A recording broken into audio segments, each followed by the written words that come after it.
You are standing in a market 6,000 years ago. A farmer hands over a sack of barley. A trader counts it by eye, nods and walks away.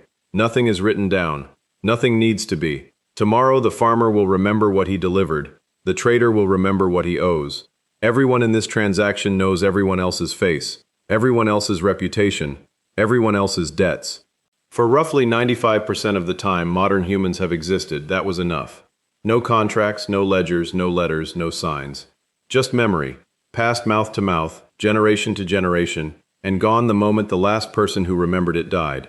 Every law your country has ever passed, every book you have ever read, every text message sitting in your pocket right now, all of it descends from a technology so recent that if human history were compressed into a single 24-hour day, writing would not appear until roughly 11:07 p.m. And almost nobody who uses it every day has ever stopped to ask where it came from. So, how did humans invent writing? The answer is not a story about poets. It is a story about accountants.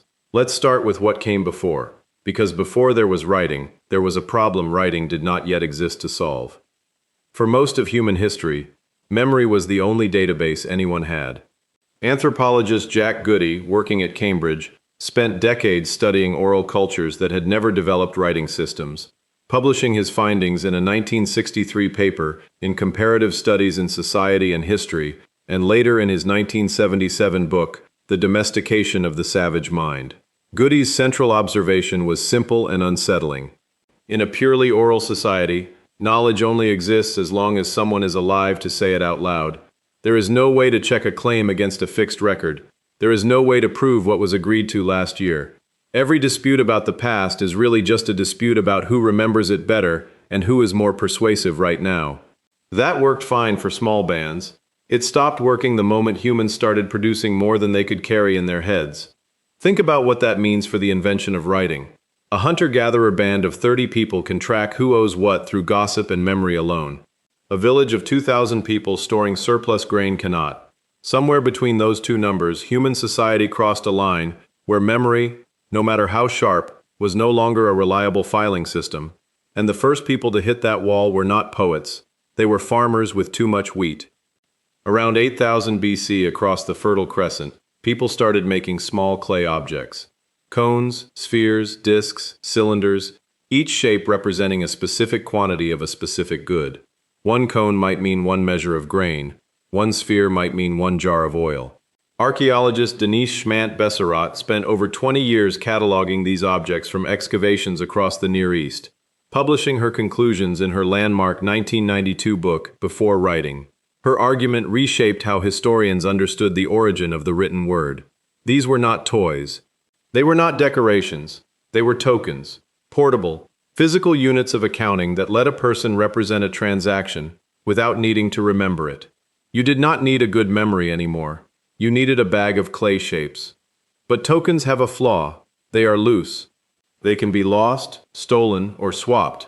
So people started sealing groups of tokens inside hollow clay envelopes called bullae, pressing the tokens into the wet clay before enclosing them, so the outside surface carried an impression of what was sealed inside. Here is the part that changes everything. At some point, someone realized that once you have the impression on the outside, you do not need the tokens on the inside at all. The picture is the information. Schmant-Besserat traced this exact transition through the archaeological record, envelope after envelope, and called it one of the most consequential shortcuts in human history. The three-dimensional token became a two-dimensional mark. That mark is the ancestor of every letter you have ever written. Those marks needed a place to go once they stopped being sealed inside clay balls, and that place was Uruk. Around 3400 to 3200 BC, scribes in the Sumerian city of Uruk began pressing wedge-shaped marks and pictographic signs into flat clay tablets. Over 5,000 of these proto-cuneiform tablets have been recovered, and more than 85% of them are exactly what you would expect from a city that had just invented accounting. Grain distributions, worker rations, livestock counts. Assyriologist Jean-Jacques Glasner, in his 2003 book The Invention of Cuneiform, laid out the slow mechanical evolution from simple pictographs, a drawing of an ox meaning ox, into something far stranger and far more powerful. Because a picture of an ox can only ever mean ox. To write anything else, humans needed a completely different idea. That idea is called the rebus principle, and it is the single most important cognitive leap in the entire history of writing. Instead of a symbol representing an object, a symbol could represent a sound. Once you separate the mark from the meaning and attach it to the sound of a word instead, you can combine symbols to spell out anything. Names, verbs, abstract ideas, things that have no picture at all. Sumerian scribes made this leap sometime in the centuries after 3000 BC, and cuneiform stopped being a counting system and became a language. This is why the first tablets are receipts, and the later tablets include something else entirely: the Sumerian king list, hymns to the gods, and eventually the Epic of Gilgamesh, arguably the oldest work of literature on Earth, assembled from fragments across multiple tablets, and dated in its Old Babylonian form to roughly 1800 BC. Writing was invented to count barley. It became capable of asking what happens to a man after he dies. Now here is where the story genuinely splits, because writing was not invented once. It was invented independently, in isolation, by people who had no contact with each other, which tells you something important about how badly human societies needed this technology once they crossed a certain size. In Egypt, hieroglyphic writing appears in a fully formed state by roughly 3200 BC, visible on objects like the Narmer palette, discovered at Heracompolis by James Quibell and Frederick Green in 1897, showing King Narmer's name written in a formal serif symbol alongside images of conquest. Unlike cuneiform's slow evolution from token to tablet, hieroglyphics show up already systematized, which has led some Egyptologists to argue for either a faster independent development or possible early contact with Mesopotamian ideas, though the debate remains unresolved. What is not in dispute is what hieroglyphics were used for early on: royal names, religious formulas, and, just like Sumer, administrative record-keeping. The pattern repeats. Power gets written down first. Across the Pacific, in the Shang dynasty of China, a completely different script emerged on a completely different material. Oracle bones, the shoulder blades of oxen, and the undersides of turtle shells were inscribed with questions for the gods and then cracked with heat, the resulting fractures interpreted as divine answers. These inscriptions, dating to roughly 1200 BC, were rediscovered in 1899 by scholar Wang Yirong, who reportedly noticed strange markings on bones sold as medicine in a Beijing pharmacy, and realized he was looking at an ancient script. Over 150,000 oracle bone fragments have since been catalogued. The script did not emerge from grain accounting. It emerged from a king asking whether the harvest would succeed and whether an ancestor's spirit was angry, and it is the direct ancestor of every Chinese character written today, over 3,000 years later, making it the oldest continuously used writing system on Earth. And then there is the writing system nobody can read. In the Indus Valley, at sites like Harappa and Mohenjo-Daro dated between roughly 2600 and 1900 BC, thousands of short inscriptions appear on seals, pottery, and tablets, using a set of roughly 400 distinct signs. Despite over a century of attempts, no scholar has definitively deciphered the Indus script. We do not know if it encodes a full language, a numerical or administrative shorthand, or something else entirely. Linguist Asko Parpola has spent decades attempting a decipherment and remains cautious about overclaiming, and the debate remains, in his own words, far from settled. Sound familiar? Writing gave humanity the ability to defeat forgetting, and yet an entire civilization's voice sits right in front of us, preserved on clay for 4,000 years, completely silent, because the one thing that lets a written system speak, someone alive who remembers how to read it, is exactly the thing writing was invented to make unnecessary. Lose the key, and the most permanent memory device in the ancient world becomes the quietest one. Writing did something else almost immediately, something with consequences that outlasted every empire that used it. It let power outlive the person holding it. Once a king's word could be carved into stone rather than merely spoken, that word did not die when the king did. Around 1754 BC, the Babylonian king Hammurabi had 282 laws inscribed onto a nearly 2.25-meter basalt stele, discovered at Susa in 1901 by French archaeologist Jacques de Morgan.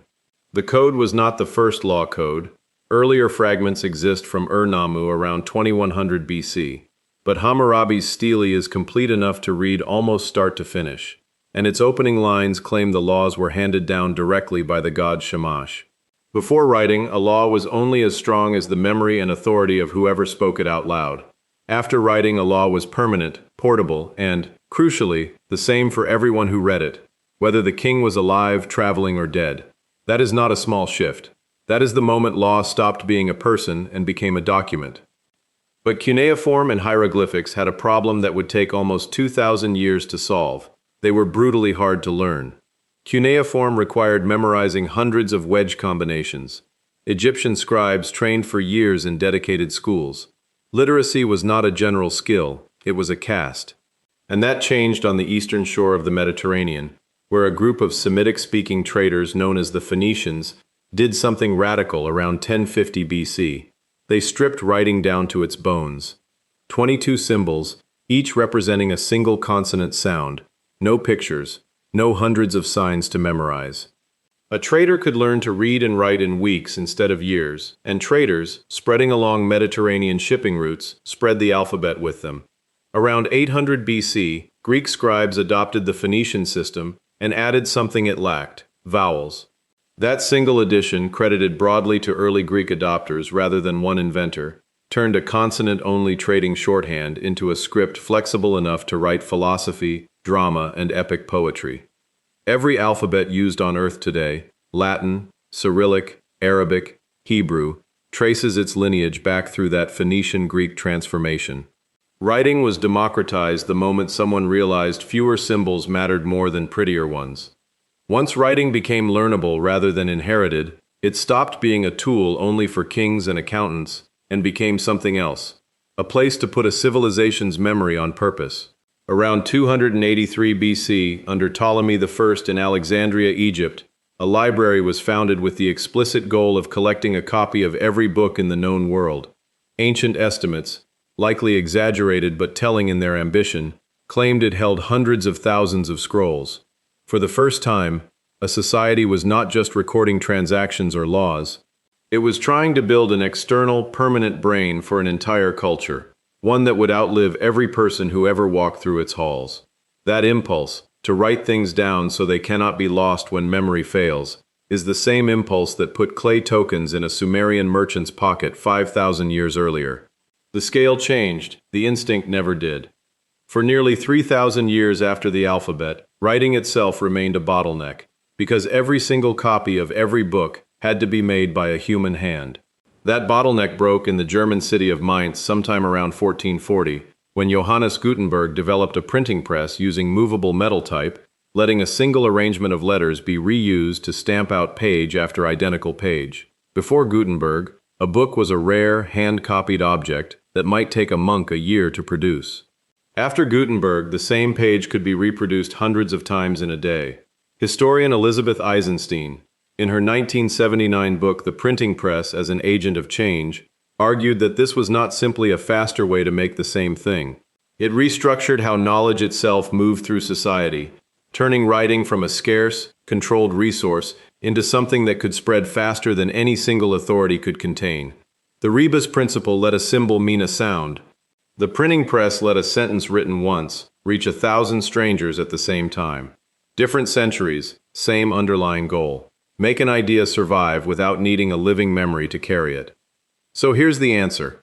How did humans invent writing? They did it in layers. First, they ran out of memory.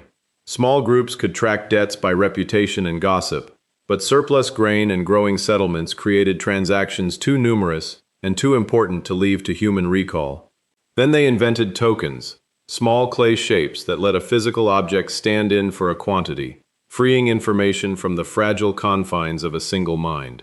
Then they compressed those tokens into marks, pressing three-dimensional shapes into two-dimensional impressions on clay tablets, and built cities of accountants around the practice.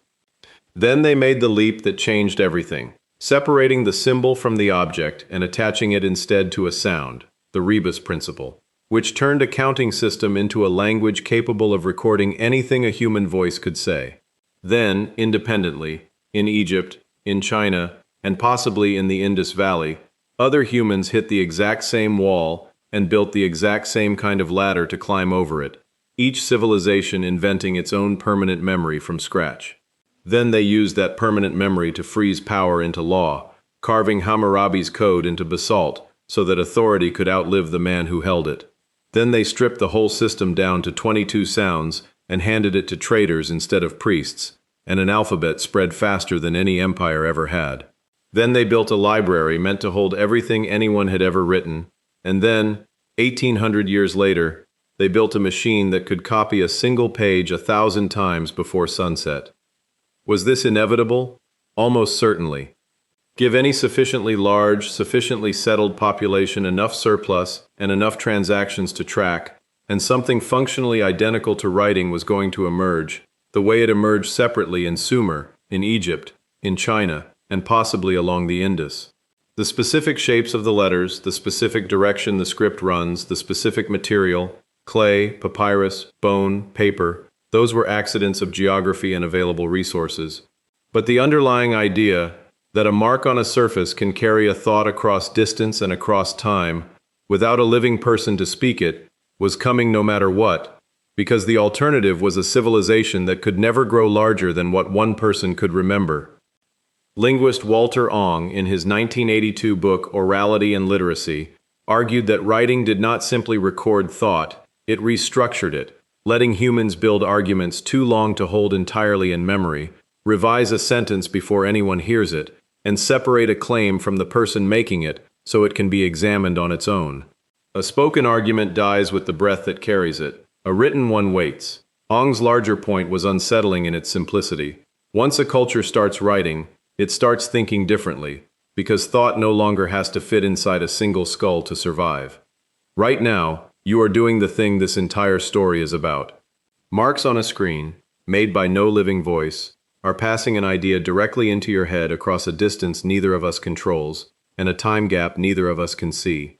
You did not need to know the person who typed this. You do not need to remember it perfectly to understand it. The words themselves are doing the remembering for you. That is what a clay token did for a Sumerian farmer 5,000 years ago, and it is what these words are doing for you right now. Writing was never really about ink, or clay, or pixels. It was always about defeating the one limit every human before it shared, that a thought, once thought, needed a living mind to keep it alive. Somewhere around 8000 BC, someone pressed a shape into wet clay so they would not have to remember it themselves. Every book, every law, every text you have ever read is still, in some form, that same small shape, still refusing to be forgotten.